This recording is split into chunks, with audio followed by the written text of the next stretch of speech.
सिरविहीन बौने। एक बार एक पादरी अपना पूरा समय एक ऐसे सेवक को खोजने में बिताता था जो अन्य सभी कर्तव्यों के अलावा मध्य रात्रि में चर्च की घंटियां बजाने का काम भी कर सके।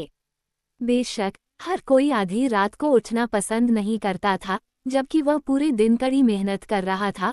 फिर भी बहुत से लोग ऐसा करने के लिए सहमत हो गए थे।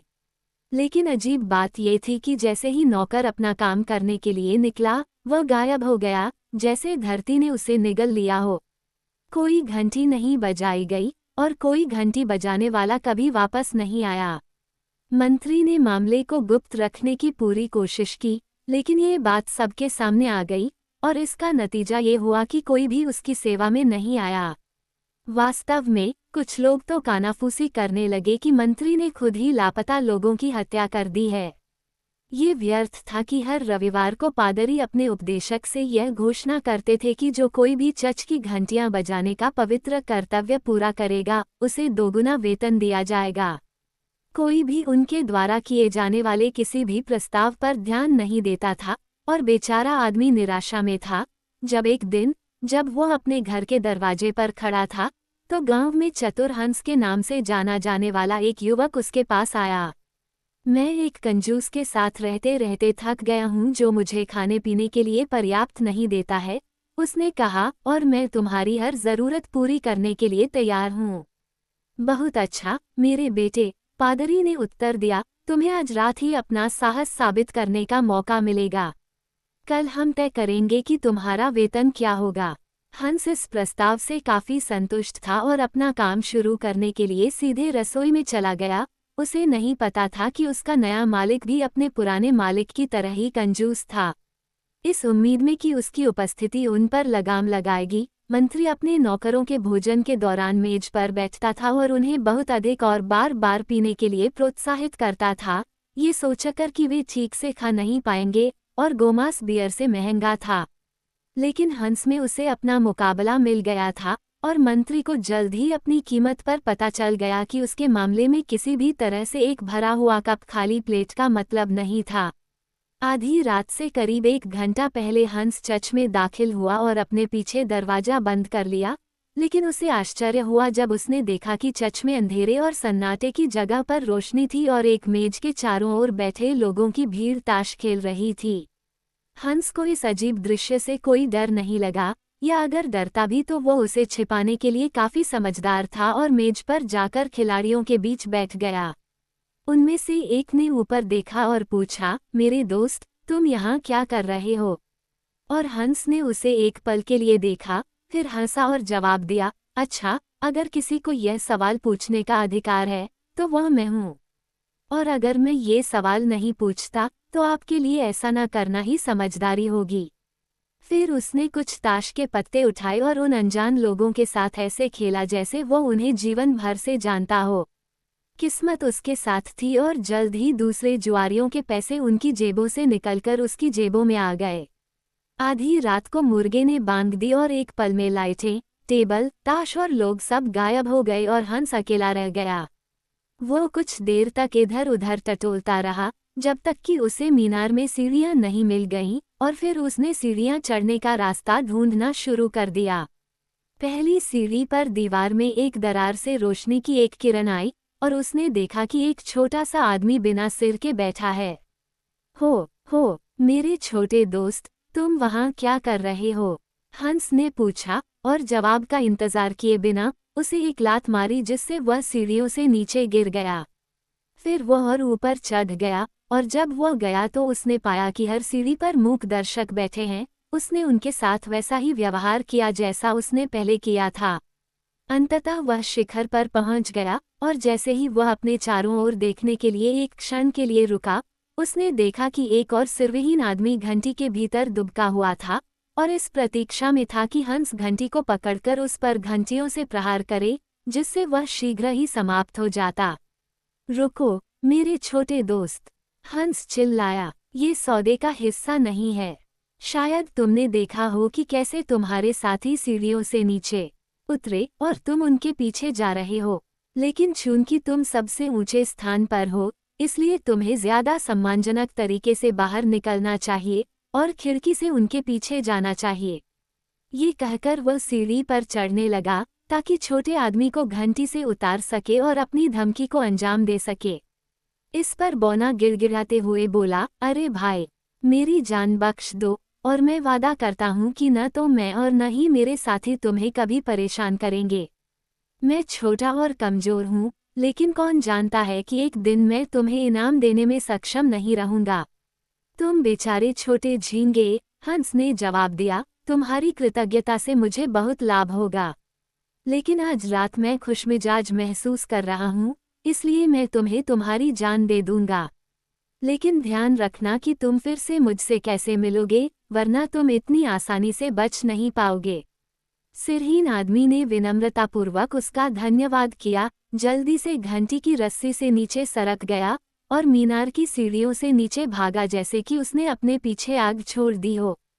फिर हंस ने जोर से घंटी बजाना शुरू कर दिया। जब मंत्री ने आधी रात की घंटियों की आवाज़ सुनी तो उसे बहुत आश्चर्य हुआ, लेकिन उसे खुशी भी हुई कि आखिरकार उसे कोई ऐसा व्यक्ति मिल गया है जिस पर वह ये काम सौंप सकता है।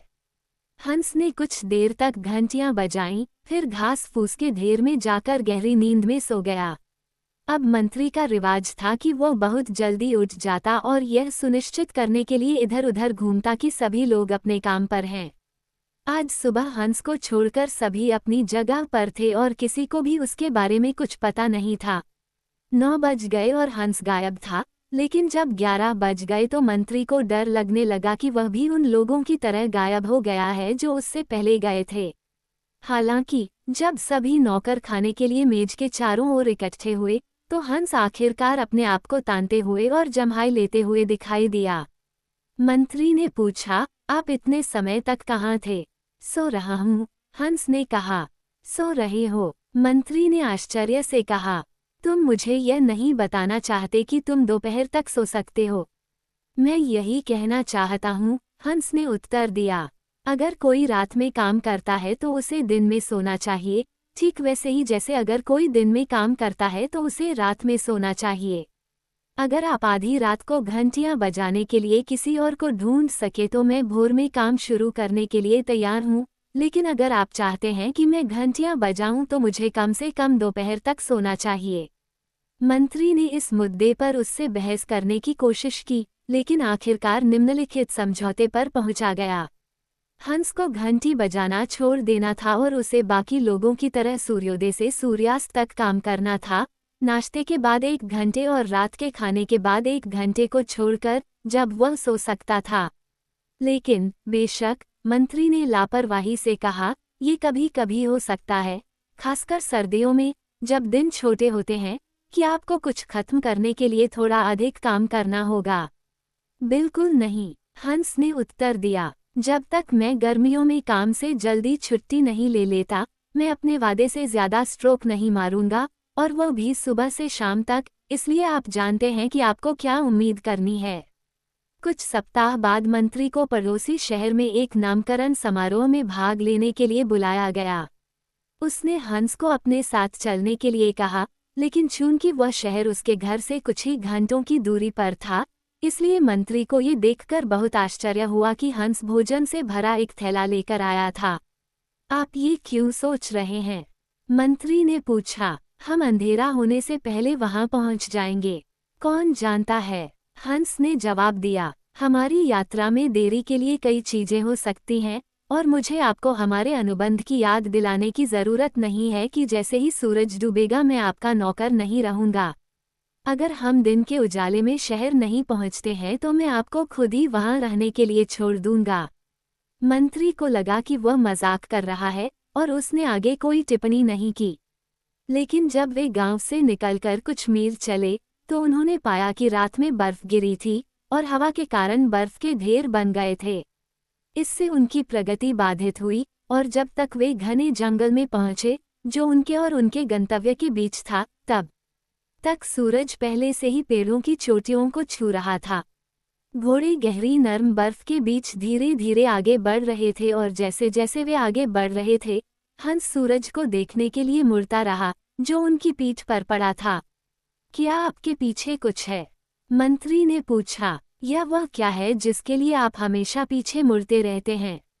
हंस ने कहा, मैं इसलिए घूम जाता हूँ क्योंकि मेरी गर्दन के पीछे कोई आंख नहीं है। मंत्री ने उत्तर दिया, बकवास बंद करो और हमें रात होने से पहले शहर पहुंचाने पर पूरा ध्यान दो। हंस ने कोई उत्तर नहीं दिया, बल्कि स्थिर गति से आगे बढ़ता रहा, हालांकि बीच बीच में वह अपने कंधे के ऊपर से एक नज़र डाल लेता था। जब वे जंगल के बीच पहुंचे तो सूरज पूरी तरह डूब चुका था। तब हंस ने अपने घोड़े की लगाम कसी, अपना झोला उठाया और स्लेज से कूद पड़ा। तुम क्या कर रहे हो?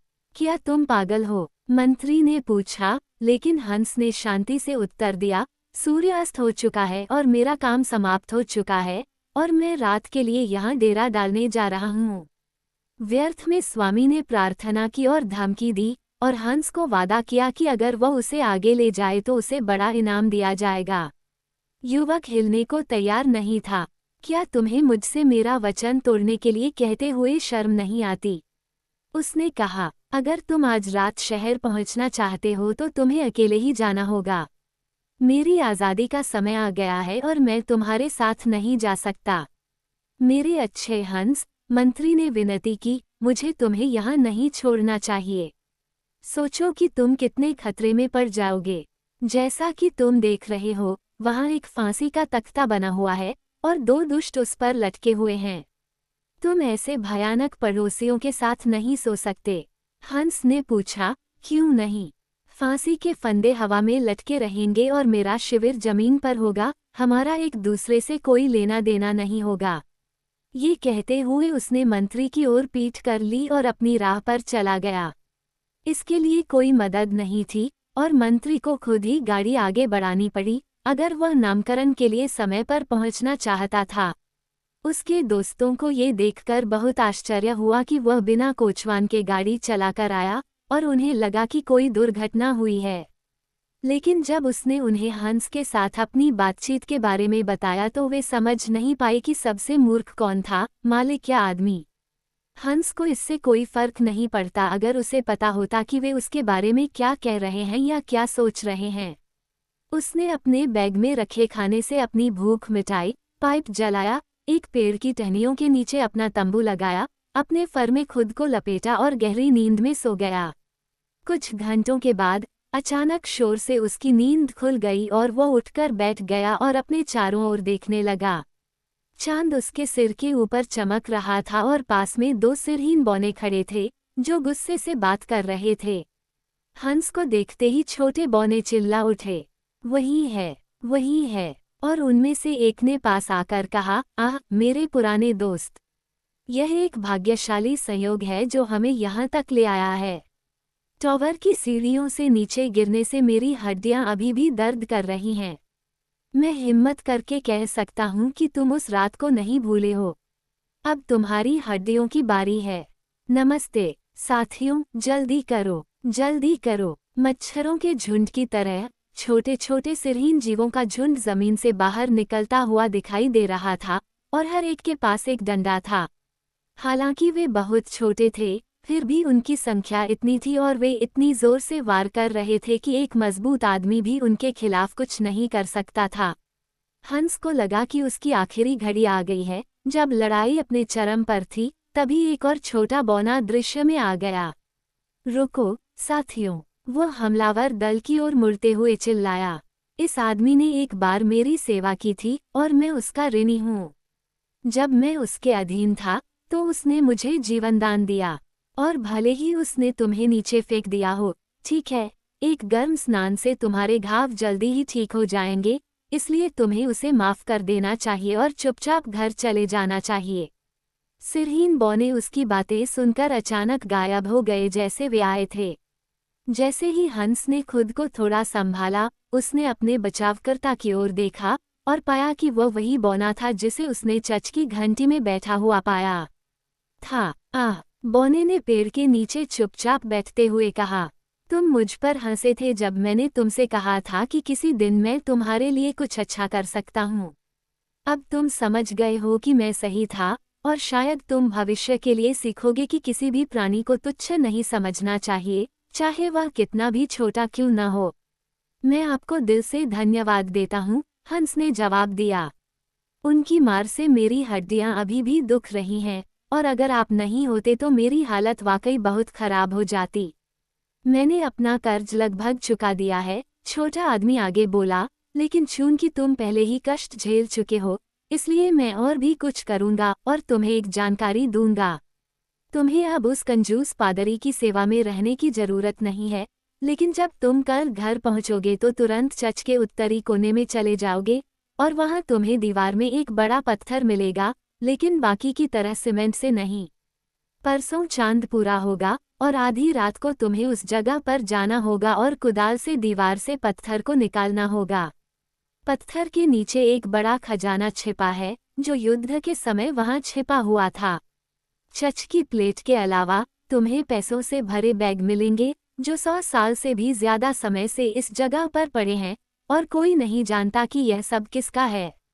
इस पैसे का 1/3 हिस्सा तुम्हें गरीबों को देना होगा, लेकिन बाकी तुम अपने पास रख सकते हो।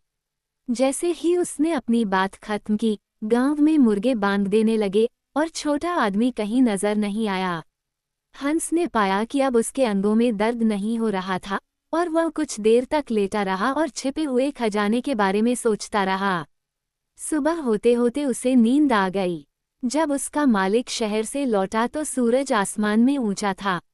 हंस, उसने कहा, तुम कितने मूर्ख थे कि कल मेरे साथ नहीं आए।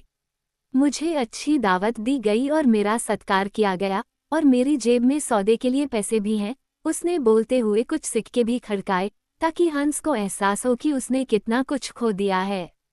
आह सर, हंस ने शांति से उत्तर दिया, इतना सारा धन कमाने के लिए आपको सारी रात जागना पड़ा होगा, लेकिन मैंने गहरी नींद में सोते हुए उससे 100 गुना अधिक धन कमाया है।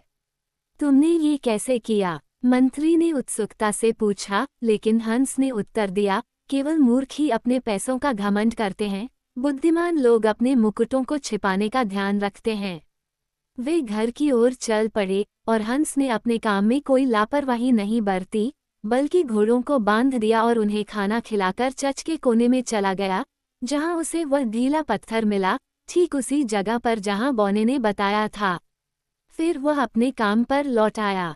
पूर्णिमा की पहली रात, जब पूरा गांव सो रहा था, वह चुपके से एक कुदाल लेकर बाहर निकला और बड़ी मुश्किल से पत्थर को उसके स्थान से हटाने में सफल हुआ।